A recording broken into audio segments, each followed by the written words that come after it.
नमस्कार दोस्तों, हमारे YouTube चैनल में एक बार फिर आपका स्वागत है।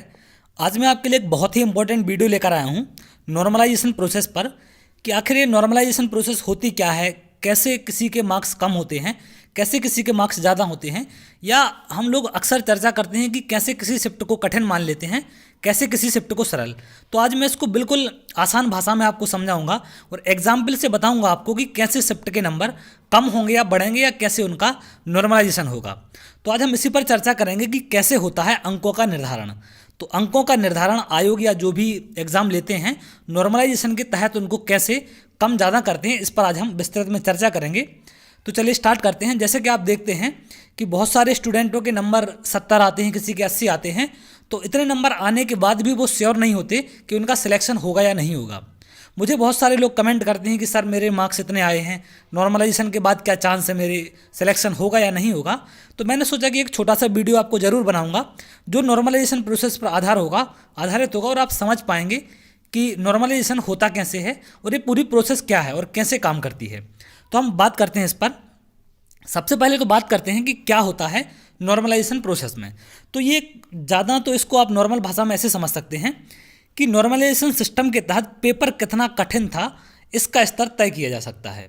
तो ये नॉर्मल सी बात है नॉर्मलाइजेशन की कि पेपर कितना कठिन था इसको तय करना, ये काम होता आपका नॉर्मलाइजेशन सिस्टम का। तो इसके आधार पर ही अंक आपके निर्धारित किए जाते हैं कि कितने नंबर आएंगे या कितने कम होंगे।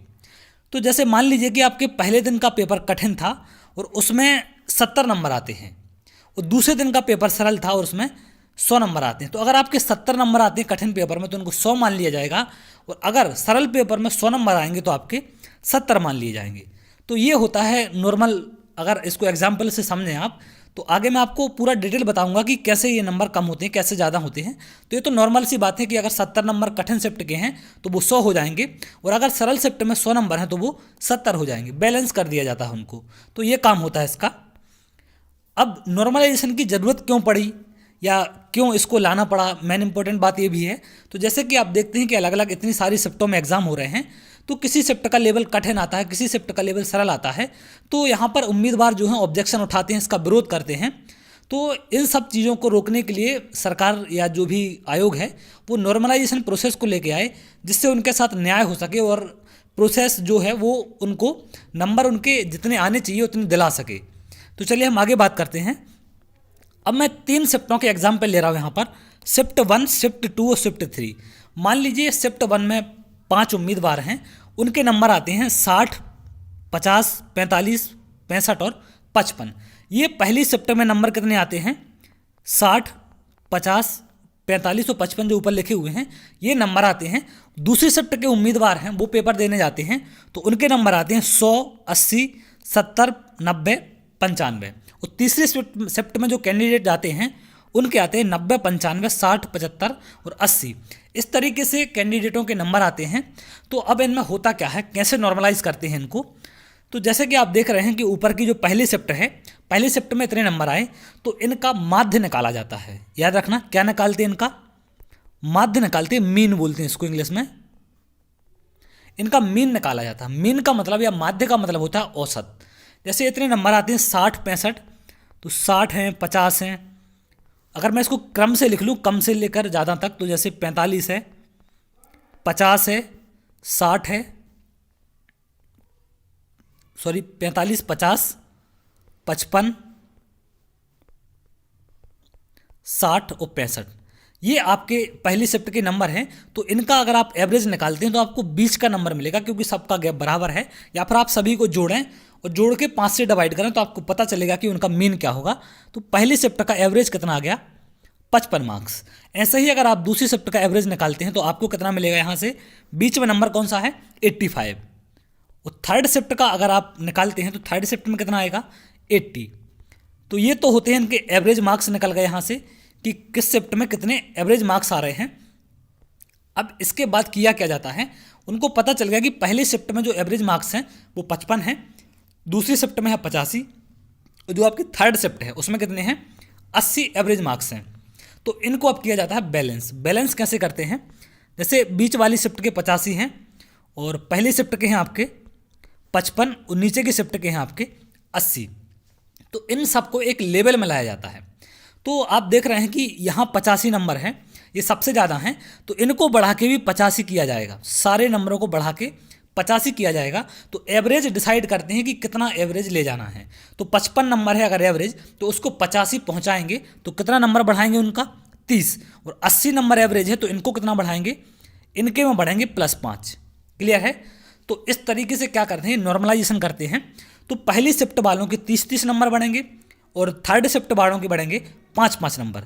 तो अब इनके नंबर कैसे देखेंगे आपको, जैसे कि पहले को मिले थे 60 नंबर, तो इसके बढ़ेंगे 30 नंबर, क्योंकि 85 ले जाना है एवरेज हमें। ठीक है, तो इसके कितने आएंगे, नॉर्मलाइज होकर 90-100 करेगा।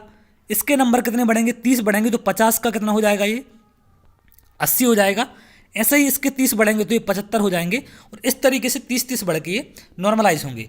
ऐसे ही थर्ड वाली शिफ्ट के कितने बढ़ेंगे, 5-5, तो 80 वाला 85 पर पहुंच जाएगा, 75 वाला 80 पर पहुंच जाएगा, और ये 60 वाले 65 पर। तो इनके 5-5 नंबर बढ़ा दिए जाएंगे। तो मेन यही होता है कि माध्य निकाला जाता है। जो भी शिफ्ट हैं, जैसे मान के चलिए पहली शिफ्ट का एग्ज़ाम है, और पहली शिफ्ट में 1 लाख लोग एग्ज़ाम देते हैं, तो 1 लाख लोगों का जो मीन होगा या जो उनका एवरेज होगा नंबरों का, वो उनका एवरेज मान लिया जाएगा।